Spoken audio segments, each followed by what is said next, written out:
Welcome to weekend exclusives.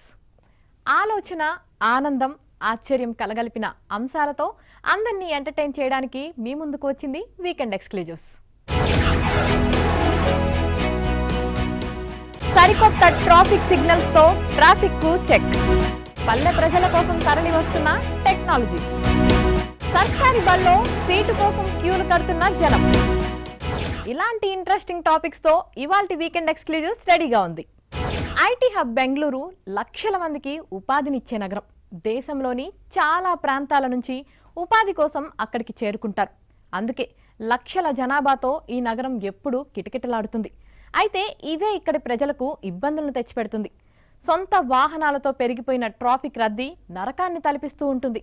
ఆ traffic నుంచి బయటపడి ఆఫీస్కు, ఆఫీస్ నుంచి ఇంటికి చేరుకోవాలంటే ప్రతిరోజు యుద్ధం చేయాల్సిందే.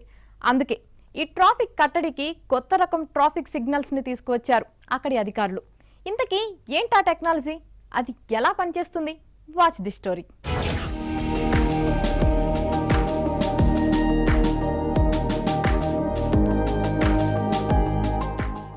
బెంగళూరు నగరంలో ప్రజలు ఎదుర్కొంటున్న ట్రాఫిక్ కష్టాలను తీర్చేందుకు నూతన సిగ్నల్ వ్యవస్థను అందుబాటులోకి తీసుకువస్తున్నారు. జపాన్ టెక్నాలజీతో కలిగిన సిగ్నల్ వ్యవస్థను ప్రస్తుతం నగరంలోని ప్రధాన రహదారులు అమర్చుతున్నారు. ఈ నూతన వ్యవస్థ ద్వారా సంప్రదాయ సిగ్నల్ వ్యవస్థగా కాకుండా వాహన రద్దీని బట్టి ఏ రహదారికి ఎంత సమయం కేటాయించాలని నిర్ణయించి ఆటోమేటిక్ గా సిగ్నల్ ఇస్తుంది. ఐటీ రాజధాని బెంగళూరులో రోజురోజుకు పెరుగుతున్న జనాభాతో పాటు ట్రాఫిక్ కష్టాలు పెరుగుతున్నాయి. 2010లో 80 లక్షలు ఉన్న జనాభా ప్రస్తుతం 140 లక్షలకు చేరిందంటే జనాభా పెరుగుదల ఏ విధంగా ఉందో అర్థం చేసుకోవచ్చు. పెరుగుతున్న జనాభాతో పాటు ప్రజలకు ట్రాఫిక్ సమస్యలు పెరుగుతున్నాయి. సాధారణ రహదారిలో 10 కిలోమీటర్ల దూరం పోవాలంటే 30 నిమిషాల నుంచి గంట సమయం పడుతుంది. ఇక ప్రధాన సర్కిల్స్ గుండా ప్రయాణించాలంటే ఒక్క సిగ్నల్ దాటేందుకే తక్కువలో తక్కువ 15 నుంచి 30 నిమిషాలు పడుతుంది. ట్రాఫిక్ సమస్యలను తగ్గించేందుకు అధికారులు ఎన్ని చర్యలు చేపట్టినా ఏటా పెరుగుతున్న జనాభాకు అవేమీ సరిపోవడం లేదు. నగరంలో మెట్రో సేవలు అంతటా విస్తరిస్తుండటంతో రహదారులపై వాహనాల రద్దీ తగ్గుతుందని అందరూ భావించారు. రద్దీ తగ్గకపోవడం అటుంచి ఇంకా ఎక్కువవుతోంది. ఐటీ కంపెనీలు ఉండే రహదారుల్లో కార్యాలయాలకు వెళ్లే సమయాల్లో ఈ సమస్య మరింత తీవ్రమవుతోంది. ప్రపంచంలోనే అత్యంత రద్దీగా ఉండే నగరాల్లో బెంగళూరు 6వ స్థానంలో ఉందంటేనే నగర ప్రజలకు ట్రాఫిక్ కష్టాలు ఏ విధంగా ఉంటాయో అర్థం చేసుకోవచ్చు.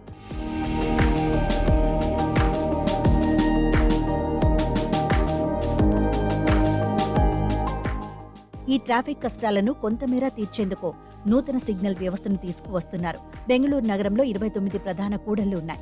ఈ సర్కిల్స్ వద్ద నలువైపుల నుంచి వచ్చే వాహనాలను కంట్రోల్ చేసేందుకు ఉన్న సంప్రదాయ సిగ్నల్ వ్యవస్థ స్థానంలో ఆటోమేటిక్ ట్రాఫిక్ కంట్రోల్ సిస్టమ్ ను తీసుకువస్తున్నారు. ప్రధాన కూడళ్లలో నలువైపుల నుంచి వచ్చే వాహనాలు ఒక్కో సమయంలో ఒక్కో వైపు నుంచి ఒక్కోలా వస్తుంటాయి. కొన్ని సమయాల్లో ఓ వైపు నుంచి వాహనాలు ఎక్కువగా రావచ్చు, మరికొన్ని సందర్భాలలో మరోవైపు నుంచి ఎక్కువ వాహనాలు రావచ్చు. ఇలా వచ్చే వాహనాలను సంప్రదాయ సిగ్నల్ వ్యవస్థ వలన ట్రాఫిక్ జామ్ ఏర్పడుతుంటోంది. పోలీసులు సమస్యను గుర్తించి కంట్రోల్ చేసేలోపు వాహనాలు పెద్ద ఎత్తున కిలోమీటర్ల మేర నిలిచిపోతుంటాయి. దీనికి పరిష్కారంగా జపాన్ సాంకేతికత కలిగిన ఆటోమేటిక్ సిగ్నల్ వ్యవస్థను తీసుకువస్తున్నారు. ప్రయోగాత్మకంగా కొన్ని ప్రధాన కూడళ్లలో ఆటోమేటిక్ సిగ్నల్ కంట్రోల్ వ్యవస్థను నిర్మిస్తున్నారు. దీని ద్వారా 4 రోడ్ల నుంచి వచ్చి సర్కిల్ గుండా ప్రయాణించే వాహనాల రద్దీని ఎప్పటికప్పుడు అంచనా వేస్తుంది. ఏ వైపు నుంచి వాహనాలు ఎక్కువగా వస్తున్నాయనే విషయాన్ని గుర్తించి ఆ రోడ్లోని వాహనాలు ఎక్కువ సమయం ప్రయాణించేలా అంచనాలు వేసుకుంటూ సిగ్నల్ ఇస్తుంది. ఈ నూతన సిగ్నల్ వ్యవస్థను ప్రయోగాత్మకంగా పరిశీలించేందుకు ఏర్పాట్లు జరుగుతున్నాయి. బెంగళూరులో ట్రాఫిక్ కష్టాలను తీర్చేందుకు నూతన సిగ్నల్ వ్యవస్థను తీసుకువస్తున్నారు. జపాన్ టెక్నాలజీని అడాప్ట్ చేసుకుని నూతన సిగ్నల్ వ్యవస్థను ప్రధాన కూడళ్లలో ఇన్స్టాల్ చేసి ప్రయోగాత్మకంగా పరిశీలిస్తున్నారు. మనం ఒకసారి చూడొచ్చు, పాత సిగ్నల్ వ్యవస్థ, కొత్త సిగ్నల్ వ్యవస్థ రెండు కూడా ఇక్కడ ఉన్నాయి. కొత్త సిగ్నల్ వ్యవస్థను ఇప్పుడే మొత్తం కూడా కొన్ని ప్రధాన కూడళ్లలో కూడా మొత్తం ఇన్స్టాల్ చేస్తున్న పరిస్థితి అయితే ఉంది. మనం ఒకసారి చూడొచ్చు, కొత్త సిగ్నల్ వ్యవస్థ మొత్తం కూడా ఒక మనం చూస్తున్న పోల్కి ఎత్తైన ప్రాంతంలో ఒక కెమెరాను అమర్చారు. ఆ కెమెరా ద్వారానే మొత్తం కూడా ఆ దారిలో వచ్చే వాహనాలను ఎంత మేర వస్తున్నాయనేది అంచనా వేస్తుంది. అంచనా వేసిన తర్వాత ఇక్కడ మనం మరో రోడ్లో కూడా చూడవచ్చు. మరో రోడ్లో కూడా ఇలాంటి కెమెరానే అమర్చి ఉన్నారు. ఆ కెమెరా ద్వారా కూడా మొత్తం కూడా ఏ రోడ్లో ఎటు పక్క నుంచి వాహనాలు ఎంత మేర వస్తున్నాయని అంచనా వేస్తుంది. అంచనా వేసిన మేరకు ఎక్కువగా వాహనాలు నిలిచి ఉన్న రోడ్డుకి ఎక్కువ సమయం కూడా సిగ్నల్ని ఇస్తుంది.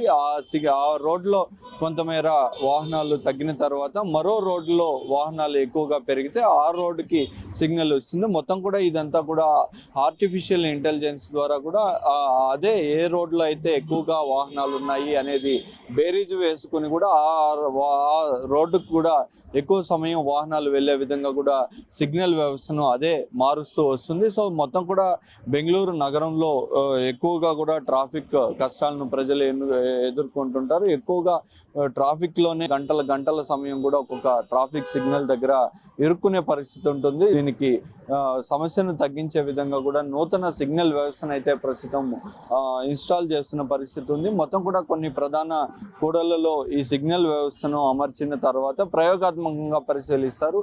ఈ బెంగళూరు ట్రాఫిక్ ఈ నూతన సిగ్నల్ వ్యవస్థ సరైనది అని భావించిన తర్వాత అన్ని ప్రధాన సిగ్నల్ లో కూడా ఈ నూతన టెక్నాలజీని అమలు పరిచే పరిస్థితి ఉంటుంది. ప్రస్తుతానికైతే కొన్ని ప్రధాన సర్కిళ్లలో మాత్రమే ఇది అమర్చి ప్రయోగాత్మకంగా పరిశీలిస్తున్నారు. జపాన్ సాంకేతిక పరిజ్ఞానంతో ఏర్పాటు చేస్తున్న ఈ సిగ్నల్ వ్యవస్థ ద్వారా ఆశించిన ఫలితాలు వస్తే బెంగళూరు నగరంలోని 29 కూడళ్లలో ఈ ఆటోమేటిక్ సిగ్నల్ కంట్రోల్ సిస్టమ్ను ఏర్పాటు చేయనున్నారు. దీని ద్వారా ప్రధాన సర్కిల్స్ లో ఎక్కువ రద్దీ ఉండే రహదారుల్లో కొంతమేర ట్రాఫిక్ సమస్యలను పరిష్కరించేందుకు ఉపయుక్తంగా ఉంటుందని భావిస్తున్నారు.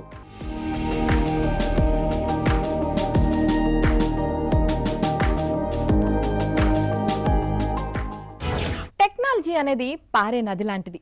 అది ఒక్కచోట ఆగదు. ఎన్నో ఆవిష్కరణలు వచ్చినా ఇంకా ఎన్నో వస్తూనే ఉంటాయి. అయితే ఇలాంటి ఆవిష్కరణలపై చాలా మందికి సరైన అవగాహన ఉండదు. అందుకే కొంతమంది యువకులు కలిసి ల్యాబ్ అండ్ వీల్స్ అనే బస్సును రూపొందించారు. దీనిలో నూతన ఆవిష్కరణలు కనుగొనడంతో పాటు గ్రామీణ ప్రాంతాలకు వెళ్లి అక్కడి విద్యార్థులకు వీటిపై అవగాహన కల్పిస్తున్నారు.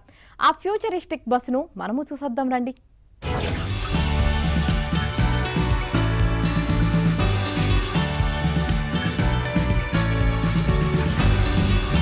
టెక్నాలజీలో మార్పులు ఎన్నో వస్తుంటాయి. అసలు ఏఐ, రోబోటిక్స్, మెషిన్ లెర్నింగ్ లాంటివి ఎన్నో టెక్నాలజీస్ ద్వారా ఎన్నో గ్యాడ్జెట్స్ అయితే మనం చాలా చూసే ఉంటాము ఇప్పటికీ. కానీ ఇప్పుడు వచ్చే కాన్సెప్ట్ చాలా డిఫరెంట్, ల్యాబ్ ఆన్ వీల్స్. అసలు ఇది ఎవరు చేశారు, ఎలా చేశారు అనేది తెలుసుకుందాం.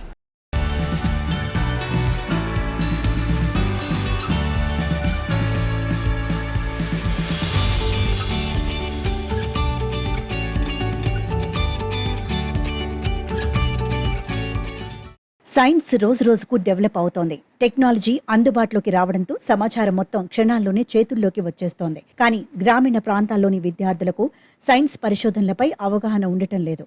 దీంతో ఏపీలోని పశ్చిమ గోదావరి జిల్లా శృంగవృక్షానికి చెందిన మధులాష్ ఎదోత్వజ ప్రైవేట్ లిమిటెడ్ పేరుతో స్టార్టప్ కంపెనీని ప్రారంభించారు. ఏపీ, తెలంగాణకు చెందిన 18 మంది యువకులు కలిసి వినూత్నమైన ఆలోచనతో ఓ బస్సును సిద్ధం చేసుకున్నారు. దానికి ఫ్యూచరిస్టిక్ ల్యాబ్ ఆన్ వీల్స్ అని పేరు పెట్టి అందులో పలు ఆవిష్కరణలు చేస్తున్నారు. ఫ్లో పేరుతో రూపొందించిన ఈ బస్సులో సోలార్ పవర్ ద్వారా cutting edge, drone, AI, mechanic learning టెక్నాలజీలను వినియోగించుకుంటూ రోబోటిక్స్, 3D ప్రింటింగ్, హాలోగ్రామ్స్ పై ఆవిష్కరణలు చేస్తున్నారు. ఈ బస్సును తెలంగాణ సీఎం రేవంత్ రెడ్డి చేతుల మీదుగా ప్రారంభించారు.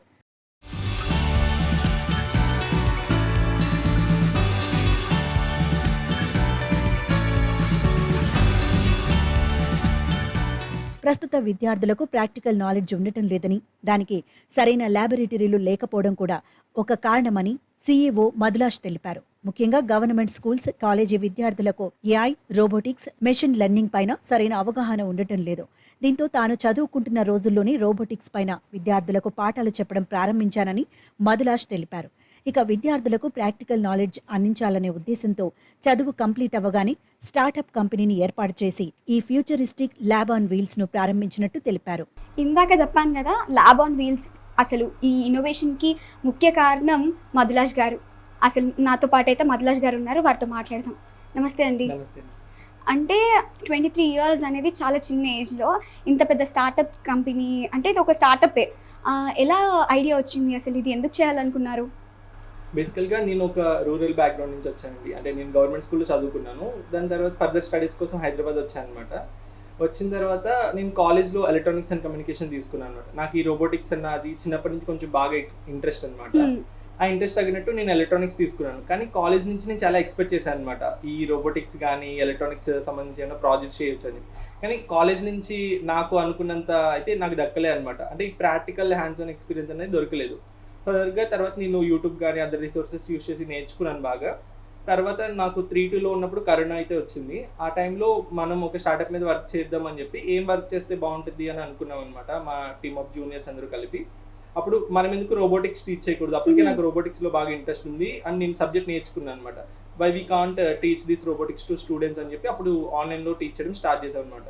ఫర్దర్గా అసలు అప్పుడు స్టార్ట్అప్ అంటే ఏంటి, ఒక ఎలా స్టార్ట్ చేయాలి, ప్రాబ్లం ఉండాలి, సొల్యూషన్ ఉన్నప్పుడు మేము ఒక ప్రాబ్లమ్ అయితే చూసాం అనమాట. స్టూడెంట్స్లో ఈ ప్రాక్టికల్ హ్యాండ్స్ ఆన్ ఎక్స్పీరియన్స్ ఉండట్లేదు, అండ్ ఆల్సో ఈ టెక్నాలజీ మీద అవేర్నెస్ లేదనమాట. ఎందుకు లేదు అంటే స్టూడెంట్స్కి స్కూల్లో ప్రొవైడ్ చేయట్లేదు. ప్రొవైడ్ చేయకపోవడానికి ఫస్ట్ రీజన్ ఈ టెక్నాలజీస్ చాలా కాస్ట్లీ అనమాట. అండ్ ఆల్సో ఇవి టీచ్ చేయడానికి ఒక ప్రాపర్ మెంటర్స్ ఉండాలి. ఈ 2 ప్రాబ్లమ్స్ అయితే మేము చూసాను అనమాట. ఓకే, ఈ 2 ప్రాబ్లమ్స్కి సొల్యూషన్ ఎలా ఫైండ్ అవుట్ చేయాలి అంటే, ఇది ఒక మొబైల్ బస్లో ఉంటే మనం వీ కెన్ మూవ్ కదా, మెంటర్స్ మూవ్ అవ్వచ్చు. అండ్ ఈ టెక్నాలజీ ప్రతి స్కూల్లో ఒక 1 crore rupees పెట్టలేరు కాబట్టి మనమే ఈ సెటప్ని మనం ఎస్టాబ్లిష్ చేసి స్కూల్స్కి టీచ్ చేయడం వల్ల వాళ్ళకి కాస్ట్ కట్ డౌన్ అవుతుంది. అలానే స్టూడెంట్స్కి ప్రాక్టికల్ హ్యాండ్స్ ఆన్ ఎక్స్పీరియన్స్ ఇవ్వచ్చు అని చెప్పి ఈ ఐడియా మీద వర్క్ చేయడం స్టార్ట్ చేసాం అనమాట. మా స్టార్ట్అప్ స్టార్ట్ చేసి 3 years అవుతుందండి అఫీషియల్గానే. కానీ బస్ మీద మేము కంటిన్యూస్గా వర్క్ చేస్తాం, లాస్ట్ 1 year నుంచి వర్క్ చేస్తున్నాం అనమాట. ఎందుకంటే మాకు లాస్ట్ జనవరిలో ఫండింగ్ అయితే వచ్చింది అనమాట. US నుంచి ఒక 80 lakhs వచ్చింది, and startup India seed fund నుంచి ఒక 25 lakhs సీడ్ ఫండ్ తీసుకున్నాము. ఈ మనీతో మేము లాస్ట్ 1 year నుంచి పర్టికులర్గా ఈ ల్యాబ్ మీదే వర్క్ చేస్తున్నాము. అంతకుముందు స్కూల్స్కి కాలేజెస్కి వెళ్ళి వర్క్ షాప్స్ అయితే చేసేవాళ్ళం అనమాట. ప్రాక్టికల్ DIY కిట్స్ యూజ్ చేసి మేము వర్క్ షాప్స్ అయితే చేసేవాళ్ళం. ఇది మనకి 3D ప్రింటింగ్ జోన్ అండి. చూసినట్లయితే ఇక్కడ ఒక 3D ప్రింటర్ ఉంది, అది ఆన్ చేస్తున్నాము. ఈ 3D ప్రింటర్ ఎలా వర్క్ అవుతుంది అంటే, మనకి చూడొచ్చు, మనం వస్తువులు ఇంట్లో కప్స్ కానీ మగ్స్ కానీ ఉంటాయి ప్లాస్టిక్, ఇది మనం 3D ప్రింటర్ లో మనకు కావాల్సిన ఆబ్జెక్ట్ ని మనం క్రియేట్ చేసుకోవచ్చు అనమాట. అంటే రియల్ టైం ప్రాజెక్ట్స్ లాగా రియల్ గా కనిపిస్తుంది 3D ఎఫెక్ట్స్ లో. ఎగ్జాక్ట్లీ. అంటే మనం ఒక 3D డిజైన్ ఇచ్చినట్లయితే ఆ printer with in the sum time లో మనకి కావాల్సిన ఆబ్జెక్ట్ అయితే మనకి క్రియేట్ చేస్తుంది అనమాట. మీరు ఇప్పుడు చూసినట్లయితే ఇదంతా 3D ప్రింటెడ్ తో చేసిన ఐటమ్స్ అనమాట. ఇది ఒక ఇల్యూజన్ అనమాట, మనం లేజర్ జిట్రోపీ అంటాము. మనకు ఒక ఇల్యూజన్ కనిపిస్తుంది. ఇది మేము ఇది క్రియేట్ చేయడానికి ఇవన్నీ 3D ప్రింట్ చేసాం అనమాట. ప్రతిది ఒక్కొక్కటి 3D, ఒక్కొక్క 3D ప్రింట్ చేసాం అనమాట. అట్లా మొత్తం 3D దే. ఎగ్జాక్ట్లీ అండి. ఫ్లో బస్ రూపకల్పనకు ఫండింగ్ ఉందని మధులాష్ తెలిపారు. అమెరికాకు చెందిన జార్జ్ మానస్ యూనివర్సిటీ 80 లక్షలు, తిరుపతిలోని పద్మావతి యూనివర్సిటీ 25 లక్షలు సాయం అందించాయని వెల్లడించారు. ఇక ఈ బస్సులో 3D ప్రింటింగ్ ఎలా చేయొచ్చు, అలానే artificial intelligence, machine learning, internet of things, moving weather station వంటి ప్రయోగాలను బస్సులో ఏర్పాటు చేశారు. గ్రామీణ ప్రాంతాలకు ల్యాబ్ల సదుపాయం లేకపోవడంతో చాలా మంది విద్యార్థులు వెనకబడిపోతున్నారు. అలాంటి వారి కోసం త్వరలోనే ఏపీ, తెలంగాణలోని పలు ప్రాంతాలకు ఈ ఫ్లో బస్సును తీసుకెళ్తామని మధులాష్ తెలిపారు.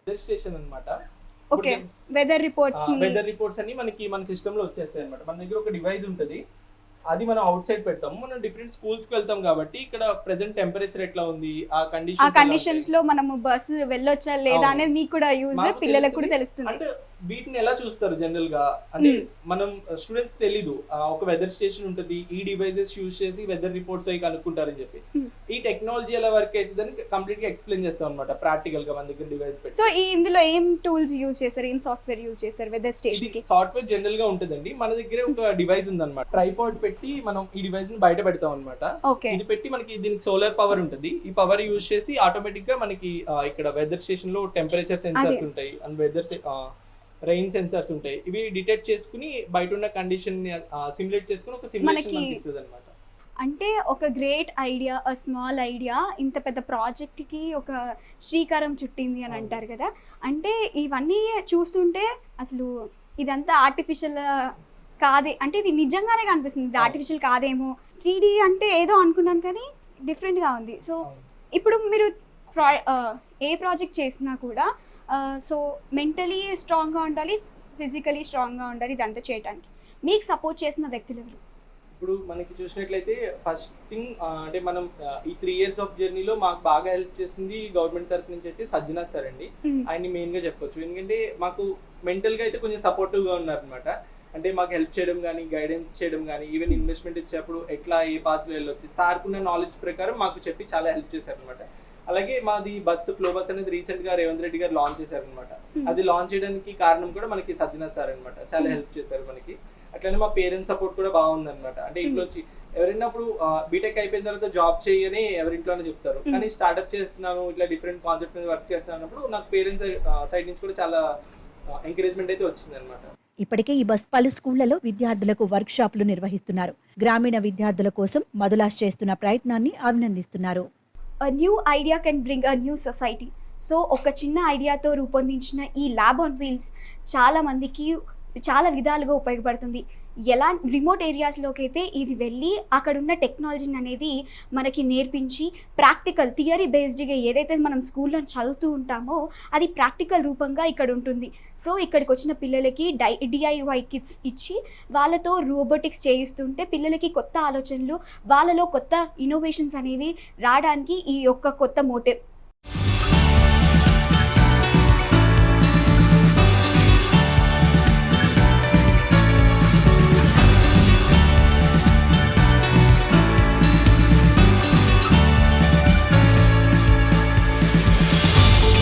ప్రస్తుత కాలంలో విద్యా వ్యవస్థ బిజినెస్ అయిపోయిందనే మాట ఒప్పుకొని తీరాల్సిన నిజం. 1, 2 తరగతులకే లక్షల రూపాయల వరకు డిమాండ్ చేసే ప్రైవేట్ స్కూల్స్ మధ్య మన విద్యా వ్యవస్థ నడుస్తుంది. మరోవైపు ఉచితంగా పాఠాలు చెప్పే గవర్నమెంట్ స్కూల్స్ ఉన్నా వాటిల్లో పిల్లలను చేర్పించడానికి తల్లిదండ్రులు సంకోచిస్తూ ఉన్నారు. దీంతో ప్రైవేట్ పాఠశాలలకు ఫుల్ డిమాండ్ ఏర్పడింది. కొన్నిటిలో సీట్లు దొరికే పరిస్థితులు కూడా ఉండటం లేదు. కానీ ప్రైవేట్ స్కూల్స్కి దీటుగా ఒక గవర్నమెంట్ స్కూల్ ఉంది. దీనికి ఎంత డిమాండ్ ఉందంటే ఈ స్కూల్లో సీటు దొరకడానికే పడిగాపులు కాస్తుంటారు. ఒక్క అడ్మిషన్ దొరికితే అంతే చాలు అనుకుంటారు. ఇంతకీ ఏంటా స్కూల్, దాని ప్రత్యేకత ఏంటి తెలుసుకుందాం రండి.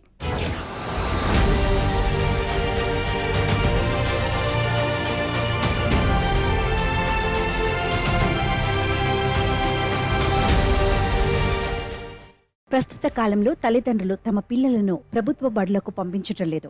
ఖర్చు ఎక్కువైనా సరే కానీ పిల్లల భవిష్యత్తు బాగుండాలంటూ కార్పొరేట్ స్కూళ్లకి పంపిస్తున్నారు. పలు ప్రభుత్వ స్కూళ్లలో టీచర్లే విద్యార్థుల కన్నా ఎక్కువ ఉన్న ఘటనలు చూశాం. ఇలాంటి పరిస్థితుల్లో సిద్దిపేటలో ఉన్న ఒక సర్కార్ బడికి మాత్రం యమ క్రేజ్ ఉంది. ఒక్క అడ్మిషన్ ఇవ్వండి సార్ అంటూ క్యూ కడుతున్నారు. కేవలం ఈ ఏడాదే కాదు, గత 9 ఏళ్లుగా ఇదే డిమాండ్ కొనసాగుతోంది.